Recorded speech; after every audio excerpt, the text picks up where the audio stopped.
Assalamualaikum warahmatullahi wabarakatuh. A'udzu billahi minasy syaithanir rajim. Bismillahirrahmanirrahim. Saudaraku yang dirahmati Allah Subhanahu wa taala, kali ini saya akan membagi ilmu tentang tayamum. Pengertian tayamum adalah menurut bahasa sama dengan al-qasdu, yang berarti menuju atau menyengaja. Menurut pengertian syara, tayamum adalah menyengaja atau menggunakan tanah untuk menyapu dua tangan dan wajah dengan niat agar dapat mengerjakan sholat dan sepertinya. Tayamum adalah pengganti wudhu atau mandi wajib yang tadinya seharusnya menggunakan air bersih, kemudian digantikan dengan menggunakan tanah atau debu yang bersih. Sebagai rukhsah atau keringanan untuk orang yang tidak dapat memakai air karena beberapa halangan atau uzur, yaitu karena sakit atau karena dalam perjalanan, dan karena tidak adanya air. Yang boleh dijadikan alat tayamum adalah tanah suci yang ada debunya. Dilarang bertayamum dengan tanah berlumpur, bernajis, atau berbingkah. Pasir halus, pecahan batu halus boleh dijadikan alat untuk tayamum. Orang yang melakukan tayamum lalu sholat, apabila air sudah tersedia maka ia tidak wajib untuk mengulang sholatnya. Namun untuk menghilangkan hadas harus tetap mengutamakan air daripada tayamum yang wajib hukumnya bila sudah tersedia. Tayamum untuk hadas hanya bersifat sementara dan darurat hingga air sudah ada. Pensyariatan tayamum ini berdasarkan firman Allah di dalam Al-Quran surat An-Nisa ayat 43 yang berbunyi sebagai berikut. Ya ayyuhallazina amanu la taqrabus sholah wa antum sukara hatta ta'lamu ma taqulun wala junuban illa abiri sabilin hatta taghtasilu wa in kuntum marda aw ala safarin aw jaa ahadum minkum minal ghaid aw lamastumun nisa fala tajidu ma'an fatayammamu sa'idan tayyiban famsahu biwujuhikum wa aydikum innallaha kana afuwan ghafura. Yang artinya, wahai orang-orang yang beriman, janganlah kalian mendekati sholat sedangkan kalian dalam keadaan mabuk sampai kalian mengetahui apa yang kalian katakan, dan jangan pula dalam keadaan junub kecuali sekedar lewat sampai kalian mandi. Dan jika kalian dalam keadaan sakit atau safar, atau salah seorang dari kalian datang dari tempat menunaikan hajat, atau kalian menyentuh perempuan, kemudian kalian tidak mendapatkan air, maka bertayamumlah kalian dengan debu yang suci. Maka usaplah wajah-wajah kalian dan tangan-tangan kalian. Sesungguhnya Allah itu adalah Maha memaafkan, lagi Maha pengampun. Media yang dapat digunakan untuk bertayamum adalah seluruh permukaan bumi yang bersih, baik itu berupa pasir, bebatuan, tanah yang berair, lembab ataupun kering. Hal ini berdasarkan hadis Nabi SAW dari sahabat Hudzaifah ibnul Yaman radhiyallahu anhu di atas dan secara khusus. Ju'ilatil ardu kulluha li wa li ummati masjidan wa tahuran. Artinya dijadikan permukaan bumi seluruhnya bagiku dan umatku adalah sebagai tempat untuk sujud dan sesuatu yang digunakan untuk bersuci. Muttafaq alaih. Namun ulama Syafi'iyah Syekh Al-Allamah Abdullah bin Hijazi bin Ibrahim Al-Syarqawi dalam kitab Hasishah Asy-Syarqawi menjelaskan debu yang boleh digunakan untuk bertayamum adalah debu suci yang tidak basah dan tidak bercampur dengan pasir atau yang lainnya. Disebut debu artinya ghibarun, maka debu yang terdapat di kaca atau di dinding boleh digunakan untuk bertayamum. Wal muradu biturabi ma yasduqu alaihi ismuhu bi ayyi launin kana khalaqatan wa min ayyin mahallin akhadha kutubin aw hasirin aw jidarin aw hintatin aw syairin idza kana minha gibarun. Kisah munculnya syariat tayamum. Kisah ini diceritakan oleh Aisyah, istri tercinta Nabi sallallahu alaihi wasallam. Suatu saat ia bersama Nabi sallallahu alaihi wasallam dalam salah satu perjalanannya. Ketika mereka telah sampai di Baida atau Zatul Jaisi atau yang disebut hendak memasuki kota Madinah, tiba-tiba Aisyah kehilangan kalung yang dipinjamnya dari Asma. Akhirnya Rasulullah sallallahu alaihi wasallam berhenti dan berkenan mencarinya, dan orang-orang pun ikut mencarinya. Waktu itu mereka berhenti di tempat yang tidak ada airnya dan mereka juga tidak membawa air. Akhirnya saat kalung Aisyah belum juga diketemukan, Rasulullah sallallahu alaihi wasallam tidur di pangkuan Aisyah radhiyallahu anha. Saat itu orang-orang mengeluh kepada Abu Bakar As-Siddiq, "Tidakkah engkau lihat apa yang dilakukan Aisyah? Ia telah menghentikan Rasulullah sallallahu alaihi wasallam dan orang banyak, padahal mereka tidak di tempat yang ada airnya dan tidak membawa air." Abu Bakar pun mendatangi Aisyah dan memarahinya. Aisyah radhiyallahu anha menceritakan, Abu Bakar mencercaku dan mengatakan apa yang dikehendaki Allah untuk mengatakannya. Ia pun memukulku dengan keras seraya berkata, "Apa engkau menahan orang-orang ini karena kalung?" Aku tidak bisa berbuat apa-apa karena keberadaan Rasulullah sallallahu alaihi wasallam, sekalipun itu merasa menyakitkanku. Aku tidak dapat berbuat sedikit pun karena Rasulullah sallallahu alaihi wasallam berada di pangkuanku. Kemudian tibalah waktu sholat dan mereka tidak menemukan air. Dalam satu riwayat, para sahabat akhirnya sholat tanpa wudu. Hal tersebut disampaikan kepada Rasulullah sallallahu alaihi wasallam. Lalu Allah menurunkan ayat tayamum, yaitu ayat Al-Maidah ayat 6. Surat Al-Maidah ayat 6. Usaid bin Hudzair berkata kepada Aisyah, "Semoga Allah membalas kebaikan bagimu. Demi Allah, tidaklah engkau mengalami perkara yang tidak engkau sukai, kecuali Allah memberikan untukmu jalan keluarnya dan menjadikan kebaikan bagi kaum muslimin di dalamnya." Hadis diriwayatkan oleh Imam Bukhari dan beberapa jalan periwayatannya. 2 syarat tayamum di dalam kitab Fathul Qorib karangan Syekh Muhammad bin Qasim Al-Ghazi menjelaskan syarat tayamum ada 5 hal. Pertama, adanya alasan, misalnya berpergian atau dalam keadaan sakit.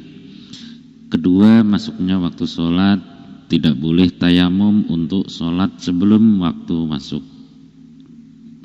masuknya waktunya. Ketiga, yaitu mencari air setelah waktu sholat tiba, baik dilakukan sendiri atau orang lain. Carilah air dan sesama rombongan. Jika sendirian, maka pandangan sekitarnya dari 4 mata angin jika di tanah yang rata. Jika di tanah yang tinggi atau tanah naik turun, maka pandangan harus jeli. Yang keempat, tidak bisa menggunakan air. Misalnya kalau menggunakan air khawatir jiwa terancam atau khawatir hilangnya manfaat suatu anggota badan. Termasuk alasan keempat ini adalah ada air pada jarak dekat, namun jika ke air itu khawatir kalau diterkam binatang buas atau harta bendanya dicuri atau digosok orang.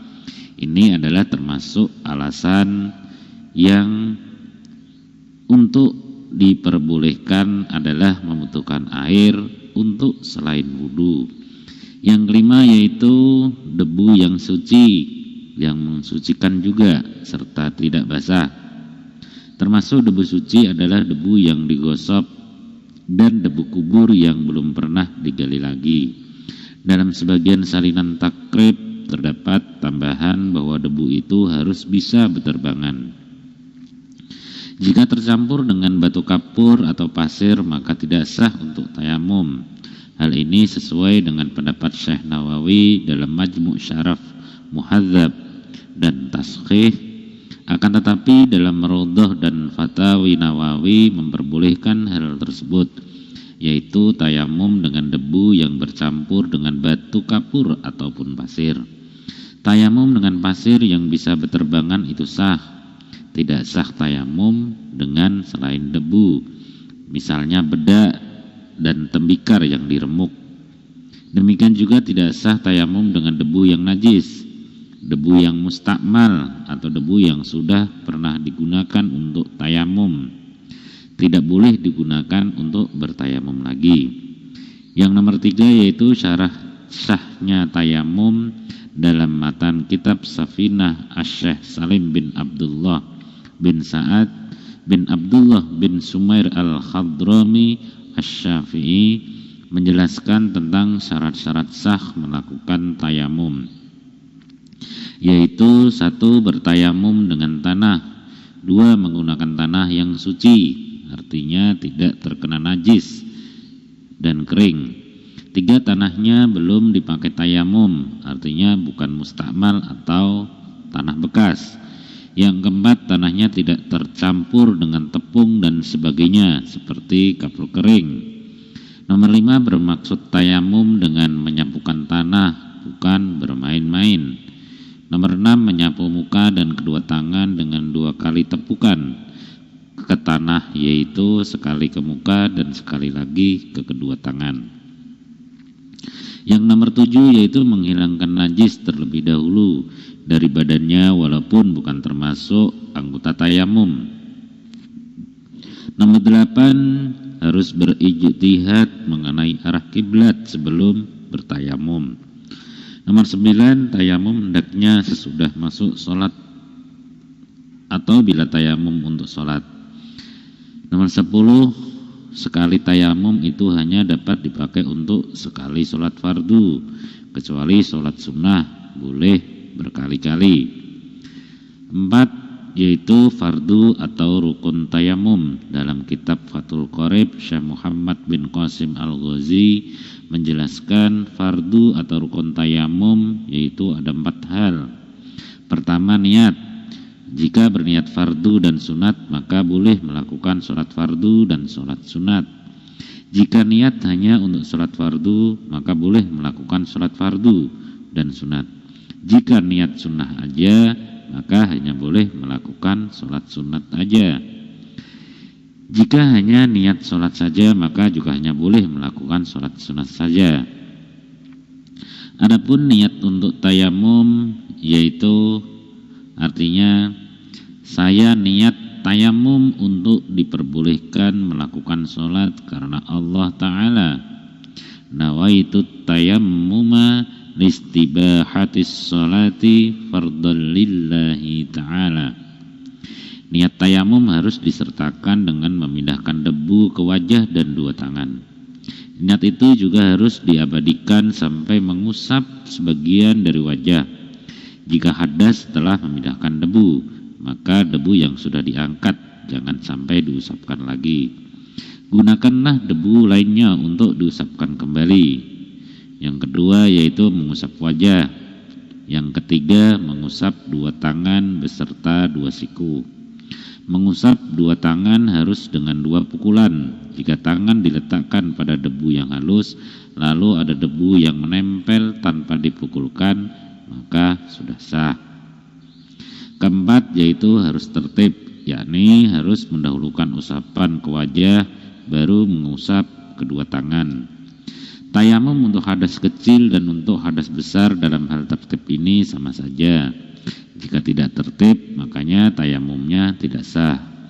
Namun tidak wajib tertib dalam mengambil debu untuk wajah dan dua tangan. Jika dua tangan dipukulkan ke debu, lalu tangan kanan digunakan mengusap wajah dan tangan kiri digunakan untuk mengusap tangan kanan, maka sah dan boleh. Nomor 5, yaitu sunnah-sunnah tayamum. Hal yang disunnahkan dalam tayamum ada 3 hal. Yang pertama, membaca basmalah. Yang kedua, mendahulukan tangan kanan atas tangan kiri, dan mendahulukan wajah bagian atas serta mengakhirkan wajah bagian bawah. Yang nomor 3, yaitu berturut-turut atau tertib. Arti berturut-turut sudah kami jelaskan dalam bab wudu, yaitu di keterangan atau di channel sebelum ini. Kesunahan dalam tayamum lainnya tersebut dalam kitab-kitab besar, diantaranya melepaskan cincin dari tangan pada pukulan pertama. Pada pukulan kedua cincin harus dilepaskan. Yang keenam, yaitu perkara-perkara yang membatalkan tayamum. Hal yang menyebabkan batalnya tayamum yaitu ada 3. Yang pertama, segala hal yang membatalkan wudu.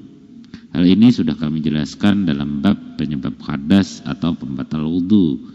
Jika seorang tayamum lalu hadas, maka tayamumnya akan batal. Yang kedua, yaitu melihat air di luar waktu sholat. Jika seseorang melakukan tayamum kemudian melihat air atau mengira ada air sebelum melakukan sholat, maka tayamumnya batal. Jika dia melihatnya setelah masuk dalam sholat, sedangkan di tempat dia sholat memang biasanya tidak ada air, maka sholatnya batal seketika. Jika tempat di mana dia sholat biasanya memang tidak ada air, maka sholatnya tidak batal, baik sunnah ataupun sholat fardu. Jika penyebab tayamum adalah penyakit atau sejenisnya, lalu melihat air, maka tidak batal sama sekali. Yang ketiga, yaitu murtad, yaitu keluar dari agama Islam. Nomor 7, tayamumnya orang yang diperban jika tidak bisa menggunakan air dalam suatu anggota badan dan anggota badan itu tidak ada pembalutnya, maka haruslah membasuh anggota badan yang bisa dibasuh dan tayamum lengkap. Tidak ada tertib dan urutan antara tayamum dan basuhan, itu bagi orang mandi. Namun dalam bab wudu, tayamum tersebut harus dilakukan pada saat tiba saat membasuh anggota badan itu. Jika pada anggota badan di atas ada pembalutnya, maka caranya dia wudu. Jika balut tidak bisa dilepas karena berbahaya, adalah dengan mengusap balut dan tayamum lengkap. Setelah itu dia boleh sholat dan tidak wajib mengulanginya di saat yang lain. Jika dia meletakkan balut tersebut dalam keadaan suci dan balut itu berada di anggota badan yang ditayamumi. Jika tidak demikian, maka dia harus mengulangi sholatnya. Demikian penjelasan Syekh Nawawi dalam kitab Ar-Raudhah. Namun dalam kitab Majmu' Nawawi menjelaskan perkataan kebanyakan ulama menunjukkan tidak ada perbedaan, yakni antara anggota badan yang ditayamumi dan yang tidak. Balut atau perban dengan hukum di atas ada syaratnya, yaitu hanya mengena bagian yang harus dikenai demi suksesnya pemasangan balut itu. Nomor 8, yaitu adalah catatan yang sangat penting untuk satu sholat fardu harus satu tayamum, baik sholat fardu 5 waktu atau sholat nazar. Tidak sah satu tayamum untuk 2 sholat fardu. Demikian juga tidak sah satu tayamum untuk 1 sholat fardu dan 1 tawaf.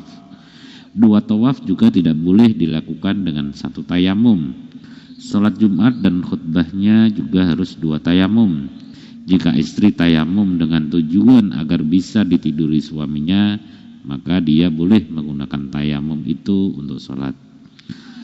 Semoga yang saya utarakan bisa bermanfaat. Apabila ada salah dan khilaf, mohon maaf yang sebesar-besarnya.